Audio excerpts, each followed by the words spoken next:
आजी आजोबा तुम्हाला कसं वाटलं आजचा कार्यक्रम कसा वाटला? छान झाला एकदम छान.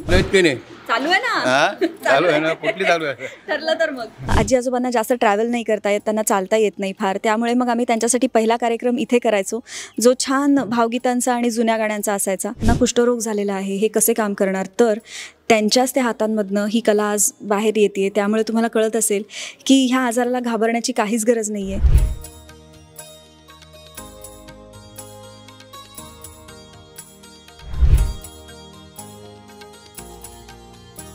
नमस्कार, मी जुई गडकरी आणि आज तुम्ही माझ्या सेटवर नाही आहात, तर आज मी आलेली आहे एका आश्रमामध्ये.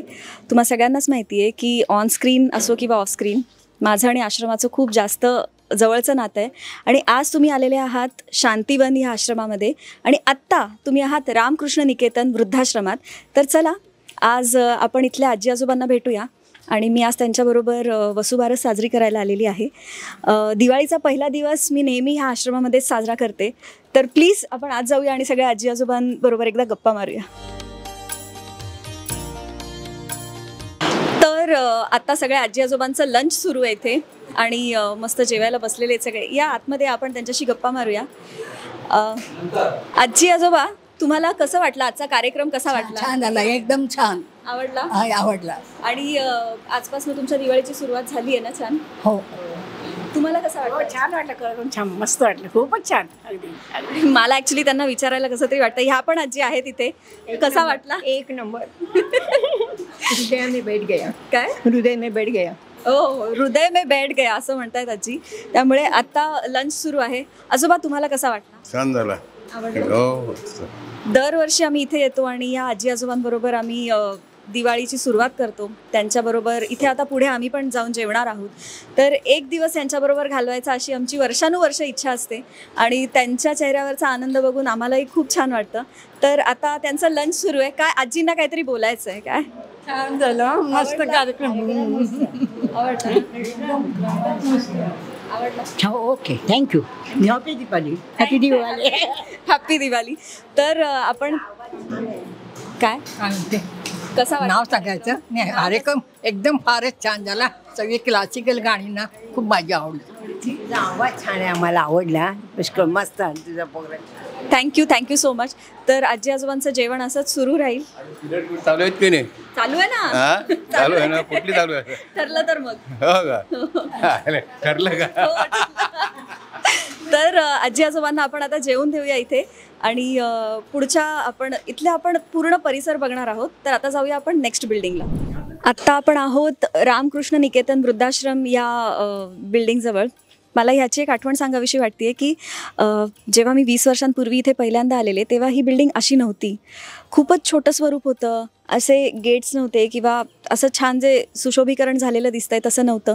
आणि आमचा पहिला कार्यक्रम आजी आजोबांसाठीचा हा नेहमी इथे व्हायचा, कारण आजी आजोबांना जास्त ट्रॅव्हल नाही करता येत, त्यांना चालता येत नाही फार, त्यामुळे मग आम्ही त्यांच्यासाठी पहिला कार्यक्रम इथे करायचो जो छान भावगीतांचा आणि जुन्या गाण्यांचा असायचा.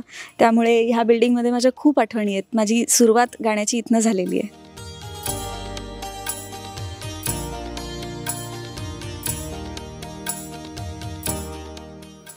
आणि आता आपण जाणार आहोत हातमाग बघायला. जे कुष्ठरोग असलेले जे पेशंट्स आहेत, ज्यांचा कुष्ठरोग आता बऱ्यापैकी बरा झालेला आहे, ते स्वतः हातमाग चालवतात इथे. आणि सतरंजा, टॉवेल्स, शबनम अशा अनेक गोष्टी इथनं बनतात आणि त्या एक्सपोर्ट होतात. तर आपण आता नेक्स्ट ते बघणार आहोत. चला. तर आता आपण आलेलो आहोत कुष्ठरोग निवारण समिती शांतीवन स्वावलंबन केंद्रात. म्हणजेच इथे हातमाग आहेत ज्यावरती कुष्ठरोग असलेले पेशंट्स हे काम करतात आणि त्यांच्या हातातनं जी आर्ट बाहेर येते ती आता आपण बघायला जाऊया. चला.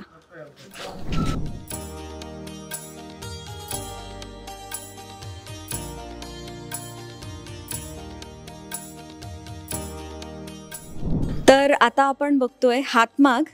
जे इथले कुष्ठरोगाचे जे पेशंट्स आहेत ते हे हातमाग चालवतात आणि तुम्ही बघू शकताय इथे आता ही बसकरं बनवलेली आहेत त्यांनी. किती सुंदर बनली आहेत. आणि इथेच सतरंजा बनतात, इथेच टॉवेल्स बनतात, इथेच बेडशीट्स बनतात. आत्ता ते लंच टाईमला गेलेले आहेत त्यामुळे तुम्हाला व्हिज्युअल्स त्यांचे थोड्या वेळाने दिसतीलच. बट हे असे इथे हातमाग आहेत, तुम्ही इकडे येऊन बघू शकता.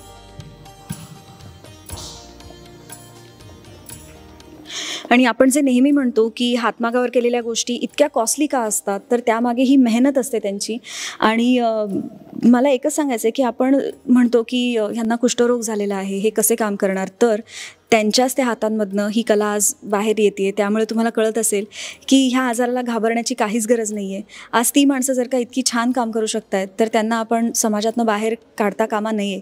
आणि म्हणूनच मी इथे ॲक्च्युली दरवर्षी येते, कारण मला असं वाटतं की ज्यांना समाजाने बाजूला ठेवलेले आहे त्यांच्यासाठी आपण एक दिवस येऊन साजरा करावा, आणि म्हणून मी इथे येते. तर हे हातमाग आहेत त्यांचे. थोड्या वेळाने तुम्हाला इथे काका आले की दिसेल की ते कसे हे ऑपरेट करतात आणि डिझाईन्स कशा बनवतात.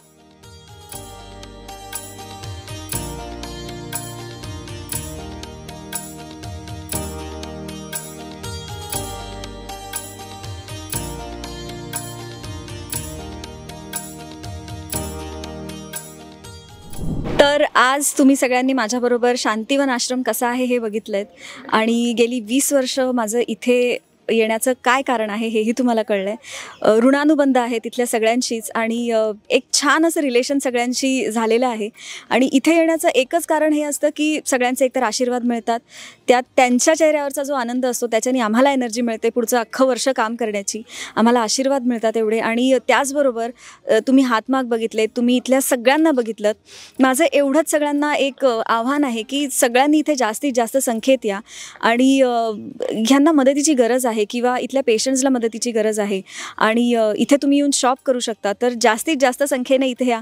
तुमचे सारखा वाढदिवस असेल किंवा काही कुठले छान दिवस असतील, ते जर तुम्हाला काही डोनेशन करायचं असेल तर अशा सगळ्या संस्थांमध्ये करा, जेणेकरून ह्यांना पण मदत होईल आणि इथल्या पेशंट्सला किंवा इथल्या सगळ्या माणसांना एक आपण आपलंसं करू शकू. त्यामुळे मी त्यासाठीच इथे येते. ह्यामध्ये कुठलाही पब्लिसिटीचा किंवा मला ह्यातनं काही मिळवायचं आहे असं काहीही हेतू नसतो.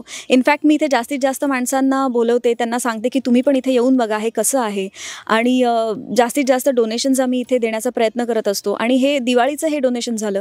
वर्षभर पण आम्ही वेगवेगळ्या प्रकारची डोनेशन्स किंवा रेशनचं डोनेशन असेल, अशा वेगवेगळ्या गोष्टी इथे करत असतो. त्यामुळे इथल्याही लहान मुलांना, इथल्या शाळांना गरज आहे. आणि आपणही आपल्या मुलांमध्ये ही एक अशी छान उपक्रम आपण त्यांना पण दाखवून देऊ शकतो की आपण समाजाला काहीतरी देणं लागतो. त्यामुळे सुरुवात अशा संस्थांमधनं करायला काहीच हरकत नाही आहे. आणि आता खरी माझी दिवाळीची सुरुवात झालेली आहे. तर मी तुम्हाला पण सांगते की तुम्हाला पण दिवाळी साजरी करायची असेल, हे वर्ष किंवा पुढचं वर्ष तुम्ही इथे येऊन साजरी करू शकता. आणि तुम्हा सगळ्यांना दिवाळीच्या खूप खूप शुभेच्छा. माझी दिवाळी तर छान जाणार आहे, ह्यात काही शंकाच नाही. तुमची पण छान जाऊ हीच सदिच्छा. Thank you so much. मराठी चित्रपटसृष्टीमधील latest update, original web series, shows, गाणी आणि एंटरटेनमेंटसाठी आमच्या चॅनलला सबस्क्राईब करा आणि बेल आयकन दाबायला विसरू नका.